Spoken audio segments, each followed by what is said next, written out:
네, 안녕하세요. 네, 저는 내숭이라는 주제로 그림을 그리고 있는 한국화가 김현정입니다. 네. 오늘 이렇게 금요일 저녁에 많은 분들이 와주셔서 정말로 감사하고요.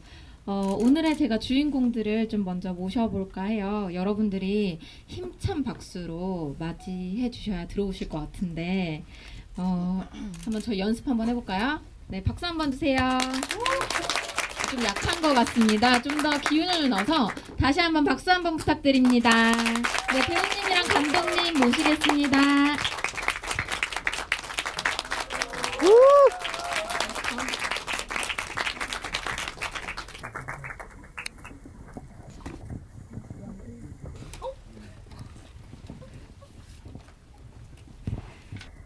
네, 다 들어오셨나요? 네.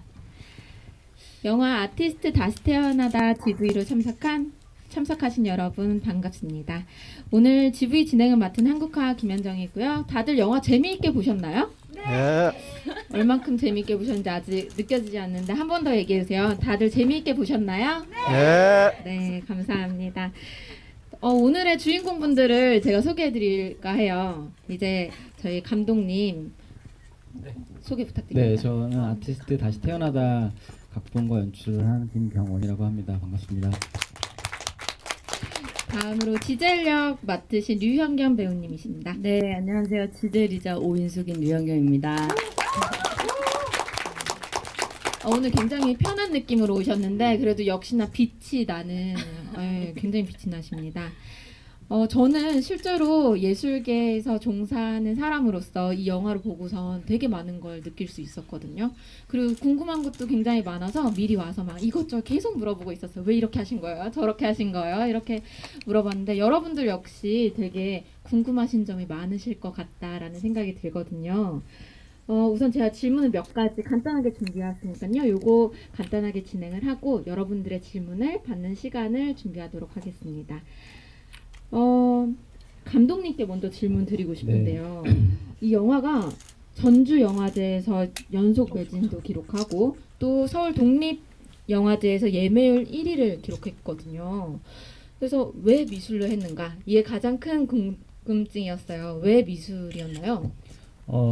아무래도 그냥 이 예술계에서 시장이 가장 활발하게 형성이 되어 있고 그것이 어떤 무형이 아니라 어떤 가치를 평가함에 있어서 무형이 아니라 유형의 것으로 남아있는 그 굉장히 시그니처 같은 분야였기 때문에 그러니까 확실히 영화로서 표현하는데 수월할 수 있었다고 생각을 해요. 시각적으로. 그래서 선택의 여지 없이. 전 되게 감사했어요. 왜냐면 또 이걸 보시면서 다시 한번 미술에 대해서 생각해 볼 시간도 가질 수도 있고 또 여러분들이 한 번 더 갤러리에 더 가시지 않을까 이런 생각도 들고 이런 화가가 또 있나? 이러면서 미술 한 번 더 생각하실 것 같아서 굉장히 감사하고 좋았습니다. 다음으로 유한균 배우님께 궁금한 게 있는데요. 이 영화에 왜 출연하게 되셨는지 그 이유가 궁금합니다. 일단 시나리오가 너무 재밌었어요. 다루고 있는 주제도 그렇고 소재 자체가 좀 신선하고 또 되게 새롭다는 생각이 들었고 이런 무거운 느낌의 주제를 재밌게 풀어보면 재밌겠다 싶었어요. 네. 그럼 가장 기억에 남는 장면이 어떻게 되세요?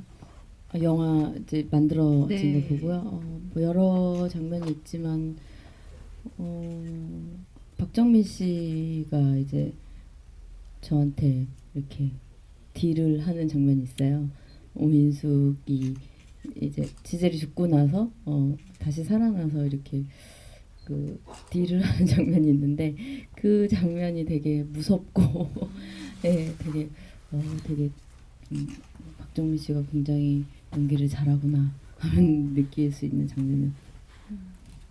저는 이제 왠지 배우님께서는 직접 연기를 하셔야 되니까 목 졸리는 장면이셨겠다라고 생각을 하면서 질문을 드린 거였는데 진짜 그 배역에 몰입을 하시니까 그게 또 가장 무서웠을 것 같은 느낌도 들어요. 근데 이제 그 장면 전에 한번 정말 죽일 수도 있겠다라고 느낀 장면이 아까 말씀드린 장면이었고, 실제로 그 죽이는 씬을 찍을 때는 어떻게 해야 될까 막 고민이랑 생각을 많이 했었는데, 그때도 역시 박정민 씨 연기가 그 에너지가 너무 그 무섭게 다가와가지고 그 장면도 네, 마찬가지로 그렇게 놀라웠습니다.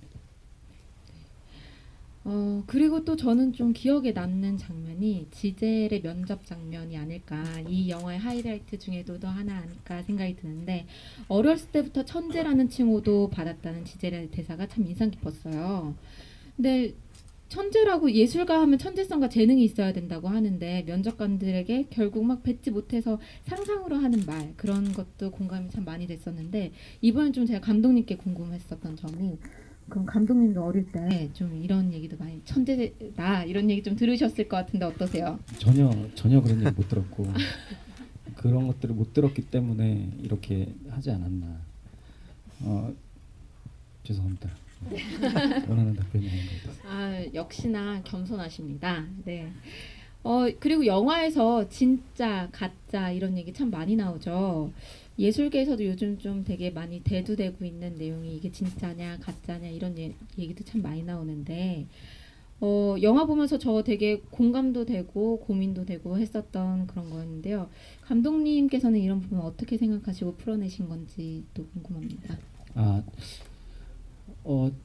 여기서 이제 뭐 진짜냐 가짜냐에 대한 그 뭐 어떤 질문이나 이런 것들이 있지만, 사실은 그게 어떤 물건에서 진짜냐 가짜냐라는 것보다 내 스스로가 내가 진짜의 삶을 살고 있느냐에 대한 이야기였기 때문에 그런 단어들과 어떤 이야기들이 만들어진 거라고 생각을 해요. 그 부분이 진짜냐 가짜냐, 너는 진짜의 삶을 살고 있느냐에 대한 약간 시각으로 봐줬으면 좋겠다라는 생각에서 이제 나온 설정이라고 생각을 하고 그런 상황을 만들지 않았나. 네. 그죠. 우리가 꼭 예술가가 아니어도 우리가 지금 살고 있는 게, 표현하고 있는 게 진짜의 삶을 표현하고 있는지, 아니면 시선 때문에 좀 가짜의 삶을 살고 있는지, 그런 것도 한 번 더 생각해 보게 되는 계기인 것 같고요. 그리고 저는 화가로서 참 지젤의 캐릭터에도 관심이 많이 갔는데요. 류현경 배우님께서는 좀 지젤 캐릭터의 어떤 부분이 공감이 많이 가셨는지, 촬영하면서 어떤 점이 힘드셨는지 궁금합니다. 캐릭터의 공감보다는 사실 제가 미술에 대해서 잘 모르고 그 그림에 대해서 그림을 그린 소질이 전혀 없거든요. 그래서 이걸 어떻게 해야 되나, 제일 첫 번째로 그게 제일 걱정이었는데, 이 동양화 작업을 하는 그 작업실에 한번 갔었어요. 근데 가서 이제 그 붓을 대기 전까지의 그 준비 과정이 굉장히 길고 되게 이제 영화에도 잠깐 나오지만 정성스럽고 되게 섬세한 그 과정들이 있더라고요. 그 과정들을 보면서 지젤이 이것에 되게 소중히 생각했던 게 아닐까. 그리고 또 한편으로는 연기를 하는 입장에서도 그 과정 자체가 진짜 굉장히 소중하고 이런 정성스러운 그 작업이라고 느끼기 때문에 그 부분에서 되게 공감을 했었던 것 같고, 사실 그 성격적인 면은 생각해 보면 이제 지젤은 혼자 작업을 하기 때문에 그 자신의 세계에 빠져 있는 그 느낌이 굉장히 많이 들었고, 저는 공동 작업을 계속 해 오고 있잖아요. 그러니까 그런 부분에서는 이게 괜찮을까 이런 생각도 들고, 혹은 또 오히려 통쾌하게 말을 하는구나라는 생각도 들었어요. 네. 네, 실제로 화가들이 그림을 그릴 때 저도 매일같이 하루도 안 쉬고 아침 9시부터 한 저녁 7, 8시까지는 최소 그리거든요. 그래도 빨리 그려도 2달은 걸려야 한 작품 완성되는데, 그리고 최장으로 그렸던 건 한 6개월 정도 걸렸던 건데요. 그러니까 제가 아직 아기를 낳아보진 않았지만 제 아기라고 생각이 들어요. 그래서 더 외골수적으로 표현할 수밖에 없는 것 같아요. 내 새끼를 그렇게 함부로 얘기하시는 거예요? 막 이렇게 얘기를 하게 되거나. 그래서 진짜 막 되게 조심조심하게 다루고, 물론 얘기해 주신 것처럼 동양화가 밑작업이 굉장히 많습니다. 그림을 시작하기 전이 되게 많은데요. 근데 꼭 이거는 동양화에만 국한된 이야기는 아닐 것 같아요. 어떤 형태로 표현을 하든 다 자기 자식 같은 것 같아요. 감독님도 낳은 자식이 영화인 거고, 우리 모두 다 어떤 형태든 자식을 갖고 있지 않을까 이런 생각이 듭니다. 그리고 영화 속에서 제가 류영은 배우님께 하나 더 질문이 있는데요. 영화 속 죽은 천재 예술가의 지대의 삶을 살 것인지 아니면 인숙의 삶을 살 것인지 선택의 기로에 서서 고민하는 모습을 보고 저 또한 되게 많이 공감을 했던 것 같아요. 그래서 저 또 그림을 그리는 게 정말 좋아서 예술가라는 직업을 갖게 된 건데 가끔은 진짜 제 모습을 잊게 되는 순간이 있거든요. 저도. 그래서 배우님께서는 이 연기를 하시면서 어떠셨어요? 어떤 부분? 그러니까 그러니까 연기가 좋아서 시작한 거지만 네. 이게 진짜 내가 내 삶을 살고 있는 건가? 아. 뭐 이런 생각이 들 것 같기도 하거든요. 저는 사실 모든 캐릭터나 영화나 뭐 인물에 저가 없으면 안 된다고 저는 생각을 하거든요. 제가 완전히 다른 사람이 돼서 무언가를 표현할 수는 없을 것 같아요. 뭐 물론 다른 분들 그러신 분들도 계시겠지만 저는 저한테서 비롯된 어떤 이해나 뭐 그런 부분들이 이제 확장돼서 표현이 되는 거라고 생각을 해요. 그래서 영화 속의 삶도 저 개인의 삶도 잘 살고 있으면 네, 좋은 것 같아요. 네. 저는 이거는 사실 질문이 예정돼 있지 않았던 건데요. 왜 동양화를 하셨는지 동양화가로서 참 궁금하더라고요. 아니 그 많은 것 중에 우리 사실 친숙한 건 서양화가잖아요. 아니 그리고 왜 덴마크로 여행을 그 좀 이상하지 않으세요? 보통 유학 간다고 하면 요즘 뭐 뉴욕, 영국, 뭐 베를린 이런 데가 예술가들이 많이 선택하는 유학 그인데 그것도 궁금하고 왜 동양화로 하셨어요? 여성 화가로 왜 하셨어요? 이런 게 되게 궁금했거든요. 그럼 좀 감독님께서 얘기해 주시면 좋을 것 같아요. 그 아까 전에도 그걸 질문해 주셔가지고 제가 말씀드렸었는데 오히려 저는 그래서 왜 여자면 안 되는지에 대한 것도 반문을 드렸었어요. 그러니까 여자라고 해서 뭐 안 될 것 없다고 생각을 했고 기본적으로 지젤의 캐릭터가 감정적이고 좀 엉뚱하고 도발적이고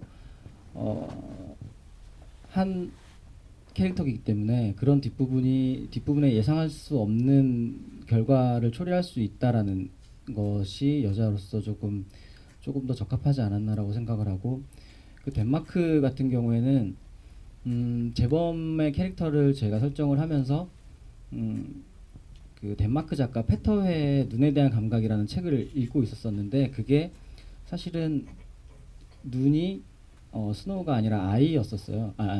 아이가 아니라 스노우였었어요. 근데 저는 그거를 아이라고 생각하고 눈이라고 생각을 하고 읽다가 이게 스노우라고 알게 됐거든요. 근데 그런 오해에서 처음에 비롯되어서 자기의 눈이 정말 자기의 눈의 감각이 최고라고 생각하는 사람이었으면 어떨까라고 생각하는 캐릭터가 이제 재범이라고 생각해가지고 이제 캐릭터가 설정이 되었고 그러면서 덴마크가 나왔고 우리가 기본적으로 북유럽 하면은 조금 더 이상적인 공간이라고 스스로도 생각을 하기도 하고 그리고 지젤의 캐릭터가 일반적이지 않기 때문에 조금 더 왜 사람들이 좀 생각하지 못하는 공간이었으면 좋겠다라고 생각을 해가지고 덴마크를 설정을 하게 됐습니다. 이제 영화 관객분들의 질문 시간을 가지려고 하는데요. 저희가 원래 좀 용기가 처음 물어보는 건 용기가 필요하잖아요. 그래서 처음은 이제 앞분부터 네 분까지 선물을 준비했습니다. 너무 질문이 많을 것 같아서 제가 걱정인데 질문 이렇게 말씀해 주시면 더 간절하게 느껴져요. 네, 두 번째 이제 안경 쓰신 분 먼저 질문하시겠습니다. 유영경 배우님에게 질문이 있습니다. 예, 그림 그리는 거 좋아하시나요? 아니요. 그러면 이 영화에 어떻게 출연하게 되셨나요? 네. 그림을 그림 꼭 잘 그려야지 이 영화에 출연을 하는 걸까요? 뭐 어쨌든 이 아까 말씀드린 것처럼 다루고 있는 소재 자체가 너무 재밌었고 흥미로웠거든요. 근데 감독님한테 계속 제가 소질이 없다, 그림을 진짜 못 그린다 얘기를 했는데 사실 감독님이 그림을 잘 그리고 못 그리고는 상관이 없다라고 말씀을 해주셨고, 또 아까 그 동양화 작가님 그 작업실에서 제가 그 과정 자체에 감동을 받고 그 부분에 좀 많이 집중을 했던 게 있어요. 그래서 그런 부분들이 좀 영화에 잘 더 드러났으면 좋겠다라고 마음을 먹은 것 같아요. 방금 굉장히 팬심이 느껴지는 질문이었어요. 근데 제가 느끼기에는 이제 현대미술에서는 그림을 잘 그린다 못 그린다라는 사실보다도 작가가 가진 생각을 어떻게 표현하냐가 되게 중요한 시기여서 제 생각에는 이미 배우님께서는 그림으로 표현하기보다 몸으로 표현한 행위예술가가 아닌가 이런 생각을 좀 하기도 했거든요. 이미 예술가이시기 때문에 네. 네, 여기 이렇게 저라고 얘기하시면 자꾸 갑니다. 네, 저라고 얘기해 주신 분 먼저 질문 받겠습니다.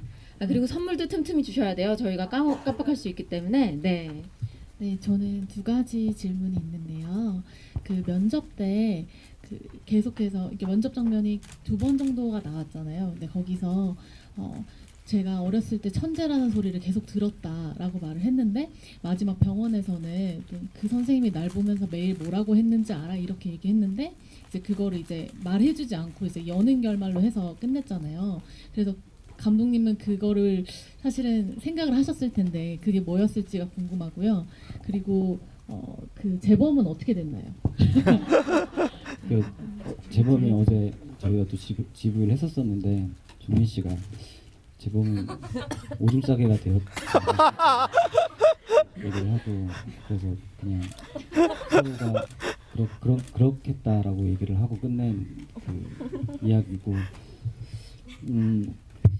그 처음에 질문해 주셨던 그거는 인숙이가 처음에 천재라고 얘기를 들었다는 것이 진실일지 아닌지는 사실 아무도 모르는 거잖아요. 근데 힌트가 그 인숙이가 처음 한국에 왔을 때 상장을 보면 거기에 장려상이거든요.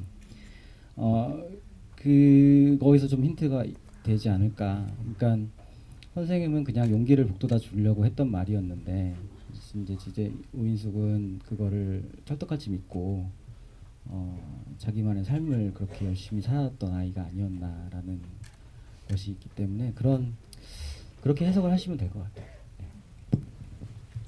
네, 여기 앞에 여성분. 네. 네, 안녕하세요. 오늘 현경 배우님 생일 축하드리고요.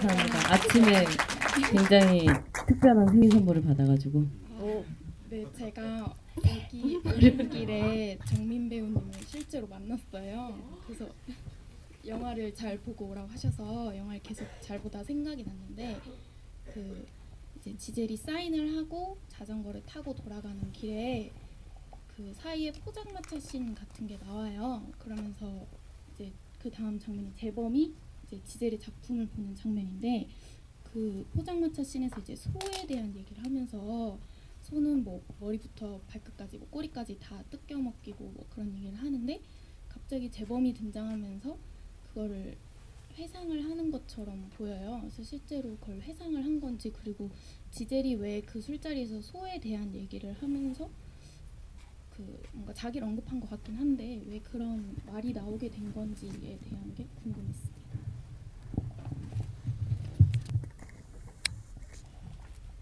감독님이 설명해 주세요. 그거는 그 회상한 장면이 일단 그렇게 설정을 한 게 맞고, 저희가 왜 또 그 소에 대한 장면은 기본적으로 인숙이가 굉장히 여러 가지 말들을 많이 하잖아요. 정말 의미 없어 보이는 말들도 많이 하고 스스로가 이 말을 도대체 왜 하지라고 하는 말들도 많이 하는데, 근데 기본적으로 거기에 제 생각에는 포장마차에 안주가 소안주가 있지 않았나. 그래서 이제 자기의 그 어떤 왜 포장마차에 보면은 막 이제 막 곱창 내장 같은 것들이 많이 있잖아요. 근데 그런 것들을 보면서 자기하고 어떤 것들을 동요화시키지 않았을까라고 생각을 해요. 그래서 내가 다 팔려나간 여기서 이렇게 이런 정말 작은 공간에서 이렇게 팔려나가는 그런 싸구려 같은 기분이다라는 느낌을 불현듯 하지 않았을까. 그래서 자기가 그렇게 완전히 산화가 되고 그 다음에 바로 재범이가 그거를 마치 좀 인숙이 쓰러지고 나서 굉장히 어떤 그림을 봤지만 그 그림과 인숙이 어떤 대비가 되면서 인숙을 약간 잡아먹었다라는 느낌, 약간 되게 만족하게 그 음식을 먹었다라는 느낌의 그런 느낌과 함께 이제 인숙이가 죽어나가는 그런 것들이 어떤 시간 경과와 함께 그것들을 좀 보여주고 싶어서 제가 좀 그렇게 네, 여기 앞에 계신 선생님께 이 네 번째 선물은 다 소진이 되었습니다만은 저희가 시간이 되는 대로는 꼭 질문 받도록 하겠습니다. 김현정 씨 봐서 반갑고요. 뭐 인사동에서 전시할 때 가서 쇼킹한 그 작품 보고 한번 놀랐는데 오늘은 그 작품 그 영화를 보고 또 이렇게 독립영화 형태가 이렇게 진짜 재미있고 마음에 닿을 수 있는 작품이 나오셨다는 것에 대해서 진짜 깜짝 놀랐어요. 사실은 들어오면서도 이제 관객이 너무 적어서 가슴이 아팠거든요. 근데 아무튼 이제 좋은 작품인 걸 보고 많은 분들이 오실 것 같아요. 이제 홍보 좀 잘해주시게 되면은 이제 대박 날 것 같은데 준비하셔야 될 것 같아가지고 어느 정도 관객이 예상되는지 하고 리밋을 넘었을 때 어떤 또 우리 팬들에게 이렇게 많이 오셨는데 약속 하나 해주시면 좋지 않을까. 근데 제가 항상 공약을 걸면 안 되더라고요. 그런 징크스가 있는 것 같아요. 그래서 일단 저 영화 지금 상영관이 굉장히 적고 많은 다양성 영화들이 개봉을 해가지고 좀 여러 영화들과 다투고 있는데 제발 아침 상영만 안 했으면 좋겠어요. 모두 보러 오시는데 다 아침 시간대더라고요. 그래서 아무튼 그 바람이 있고 만약에 그 정민 씨도 같이 그때 뭐 공약을 했지만 어쨌든 그 숫자는 모르겠지만 많이 보러 와주신다면 정민 씨 책과 사인을 제가 받아서 드리기로. 제가 샤이니 민호 씨하고 네. 드라마 나올 때 그때부터 좋아했거든요. 아, 네. 그래서 두 결 한 장 네, 그때도 네. 갔었고요. 네. 왔는데 나날이 발전하는 것 같아요. 네, 다음 기회 작품 기대하겠습니다. 감사합니다. 네, 열심히 하겠습니다. 네, 역시나 열혈 팬분들이 많이 오셔서 다음에 꼭 사인 주셔야 됩니다. 네. 그리고 또 질문 받겠습니다. 네, 여기 앞에 분 먼저 받겠습니다.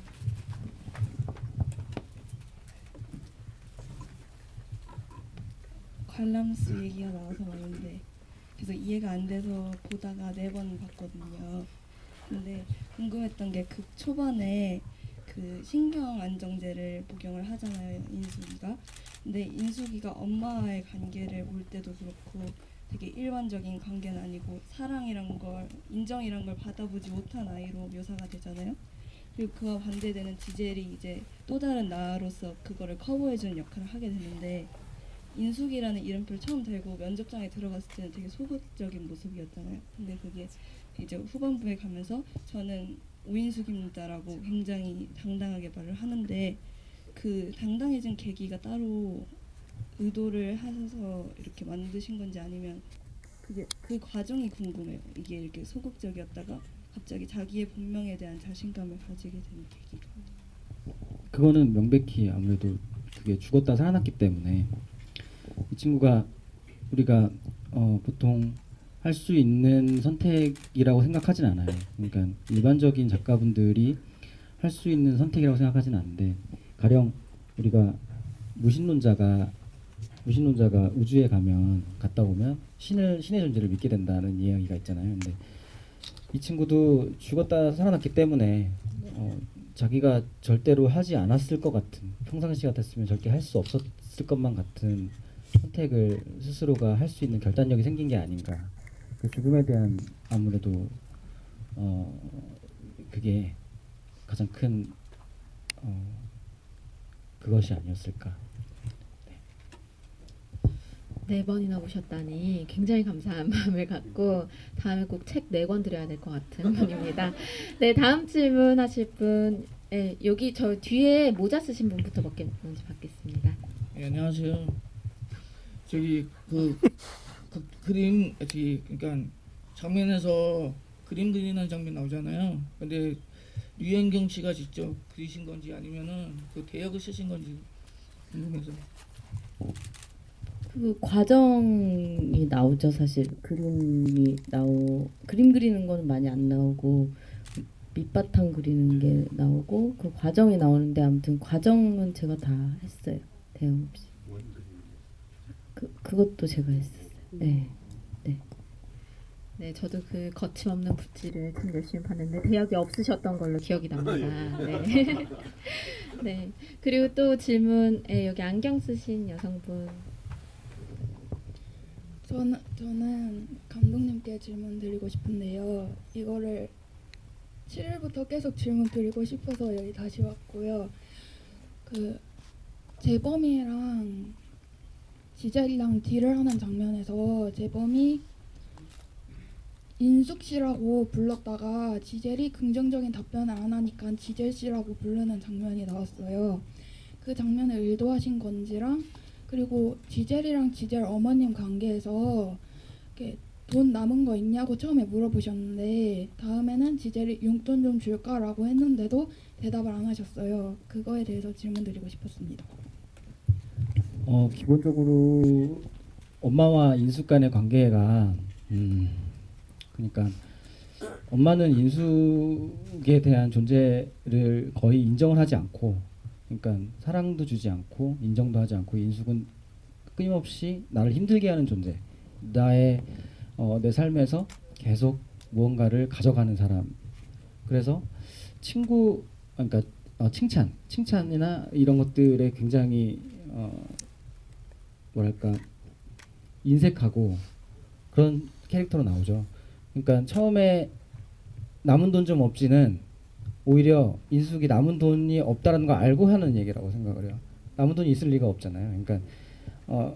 그러니까 결국에 인숙을 계속 끊임없이 궁지에 몰아넣다가 인숙이가 막 갑자기 용돈 좀 줄까 했을 때 엄마 입장에서는 받을 수가 없을 거라고 생각을 해요. 그것도 스스로가 인정을 못할 거라고 생각을 하고 그것조차도 엄마의 삶이기 때문에 그런 캐릭터로 설정이 되었고 첫 번째 질문이 딜 장면에서 맞아요. 그거 지젤이라고 하는 거랑 오인숙이라고 하는 거랑 이제 다르게 설정을 일부러 했고 지젤이라고 할 때는 뭔가 아티스트 대우를 하고 자기의 작품처럼 대하다가 인숙이라고 얘기할 때는 살짝 이제 약간 뭔가 자연인으로서 아티스트가 아닌 그냥 일반인처럼 얘기를 하는 거죠. 그래서 그런 부분도 그렇게 보시는 게 맞는 것 같아요. 저희가 질문을 할수록 더 궁금해지는 게 많죠. 한 번 더 보시면 됩니다. 네. 그리고 또 아까 얘기해 주신 것처럼 많이 홍보를 해주셔야 돼요. 그래가지고 여기가 좀 아쉽지만 저희가 마지막 질문만 딱 받고 이 시간을 마무리할까. 또 GV의 시간이 있나요? 예, GV가 네. 쭉 있어요. 저희가 내일도 있고 14일, 15일 이렇게 있는 걸로 저는 지금 알고 있습니다. 그러니까 제가 여기서 질문 너무 많이 받아버리면 다음 GV 안 오실 거잖아요. 그래서 제가 아쉽지만 마지막 질문을 받으려고 하는데 저기 끝에서 계속 손을 들고 계셨던 분이 계셔서 네. 마이크가 이제 오네요. 류현경 씨 생일 진심으로 축하드리고요. 그래서 말인데요. 생일 축하합니다. 생일 축하합니다. 사랑하는 영경의 생일 축하합니다.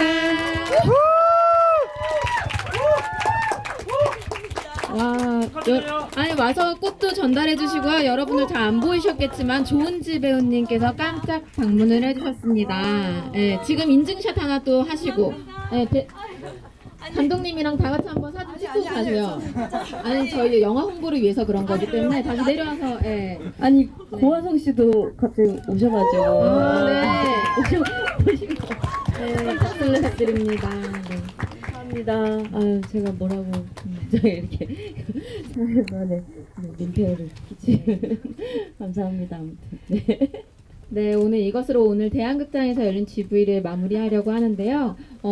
여러분들 인증샷도 많이 찍어 가시고 많이 소문 내주셔서 영화 대박 나도록 기원을 해주시고 이 늦은 시간까지 참석해주신 여러분들께 감사 인사 올립니다. 감사합니다. 감사합니다.